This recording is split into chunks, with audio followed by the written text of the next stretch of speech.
I only put on comedians that are funnier than me. Anybody that ever told you differently was a fat Faizon liar. There's nobody like me in the business. Faizon just caught a straight. Faizon said that getting a Netflix special is easy. I have 12 specials. Guess how many Faizon got? 0. So why is he allowed to have conversations about real stand-up people? We do not let people who are on the juice discuss real athletes. That's all. As a journalist, that's all. That's all I'm saying. Okay. I don't harbor any resentment to any of these entities because I can't be jealous. I've never seen them have anything that I ever wanted.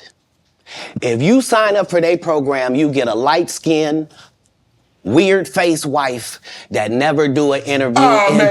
Listen, in 20 years, won't do an interview. Nobody's ever talked to her, and she's never been interviewed anywhere. And now, understand, I'm not talking about one person. What I just told you applies to 7 people. How they all end up with that. That's part of what you get. I came in this business saying I was going to expose. If you a Faizon Love fan, you mean you've been a fan of him for 32 years, you still waiting on him to do his first special? You mean to tell me if Steve Harvey, your favorite comedian, you mean you've been waiting for him to do stand-up for 15 years now? I mean, Steve got a lot of other DL's still out there. None of those irons matter to stand-up.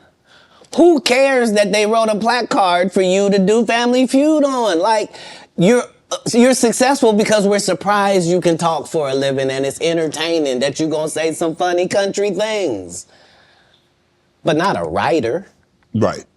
Not a writer. Adding those levels to acting is what all actors do if they're not Steve or Cedric or Ricky. Mm-hmm. Like, you're trying to create a character. You can't just be Faizon in every movie. Like, you're just going to take your shirt off on every movie? Like, why does it say that in your script? Man, let Big Worm live. Let him breathe, Katt.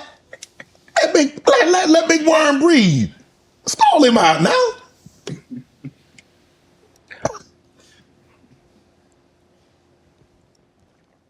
You having an unnatural allegiance to losers is not like you. No, I ain't got no allegiance to the man. But you got to admit the role that he played, Big Perm in Friday now. You got to give him credit for the role now. Come on now.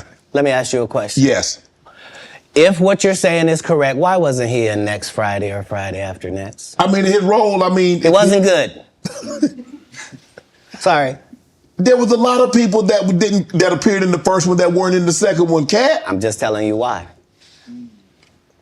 I'm sorry. I'm sorry that there's a news flash that there are reasons for things in a business. Yes. Oh, okay. Well,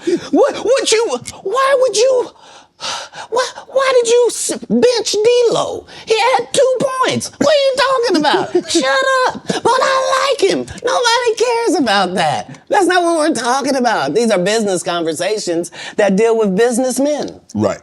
Right. When you're good at something, you should progress. The guys that are not as good, they should fall down by the wayside. That's natural. So you believe if your talent doesn't support it, you should fall by the wayside, and the guys that have the talent and they get elevated, they should move. No, that's what water says. That's what the universe say. The universe say the levels. No, not I say. Who am I? I'm nobody. But I'm working every day as if I think that's what should happen.